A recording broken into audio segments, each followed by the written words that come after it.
Qumran is most famous as the site where the Dead Sea Scrolls were discovered, a huge collection of Jewish texts from the Second Temple period, and one of the most important archaeological discoveries for scholars of the Bible and ancient Judaism in general. What you're seeing here is footage I took on a visit to the Dead Sea Scrolls lab at the Israel Museum, as well as my exploration of Qumran itself. But what is the connection between this site and the scrolls themselves? You may have heard the story of the Dead Sea Scrolls discovery. In 1946, a few Bedouin shepherds stumble upon a cave full of scrolls. Some are biblical texts, like the Great Isaiah Scroll, and some are previously unknown, like the War Scroll, a sectarian text that describes an apocalyptic battle at the end of time. But you might not know what happened next. Archaeologists and Bedouins swooped in and discovered more caves and more scrolls. In all, 11 caves were discovered with scroll fragments adding up to approximately 900 different scrolls.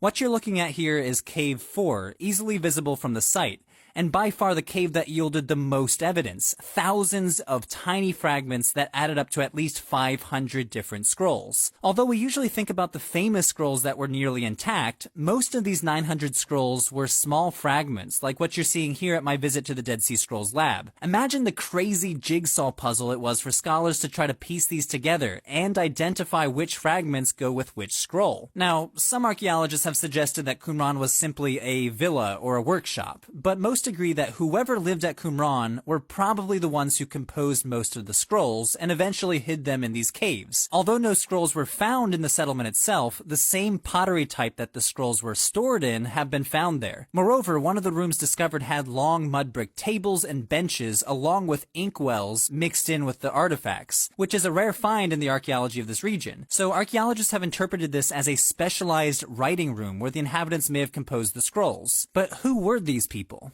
Taken as a whole, the archaeology of Qumran suggests that they were a sectarian Jewish community, purposely living an ascetic lifestyle in a tight-knit, self-sustaining settlement out in the desert, away from the bustle of cities like Jerusalem or Jericho. The settlement itself is not that fancy. Simple buildings built out of rough-cut stones. It's hard to estimate how many people lived here, since some of them might have lived in tents or the caves themselves, but archaeologists estimate around 100 or 150 based on the size of the dining room. At least we think it's the dining room because in the adjacent room, excavators discovered a hoard of 1,000 dishes, a pantry of sorts. We know what they were eating too. Archaeologists discovered deposits of bones around the site that show evidence of being butchered, but only kosher animals, sheep, cow, and goat bones were found. No pigs. The community also devoted a huge amount of resources and energy into the Jewish practice of ritual bathing. For such a small site, Qumran has a crazy amount of ritual baths called mikveh, around 10 or 11. These were stepped pools used for ritual purification. You would walk down the steps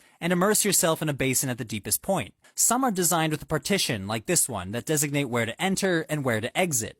These pools were connected to a complicated water system fed by flash floods that probably only occurred a few times a year. So it's possible that these pools were not particularly fresh. So from the archaeology alone, we see the outlines of a community that kept a kosher diet, participated in communal meals, and regularly engaged in ritual bathing. And some of the scrolls might shed even more light on their sectarian form of Judaism. The community rule, for example, one of the first scrolls to be discovered, goes into great detail about a communal meal as forming an important part of their daily life, and the necessity to ritually bathe on a daily basis. Myself and many other scholars agree that this community rule was the rule book for this specific Qumran community, a highly sectarian, apocalyptic group that viewed themselves as the sons of light battling against the sons of darkness. Even 50 years after the discovery of the Dead Sea Scrolls, there's a lot to learn about them. Some recent projects include PhD candidate Michael Johnson's research that uses 3D imaging technology to re-roll the scrolls to see what they originally looked like. Also, the lab I visited at the Israel Museum is using multispectral imaging to reveal their composition and topography, which even reveals previously illegible words on the scrolls. For years, I've had a connection with the Dead Sea Scrolls in Qumran, but nothing beats visiting the site itself or getting up close and personal with the artifacts.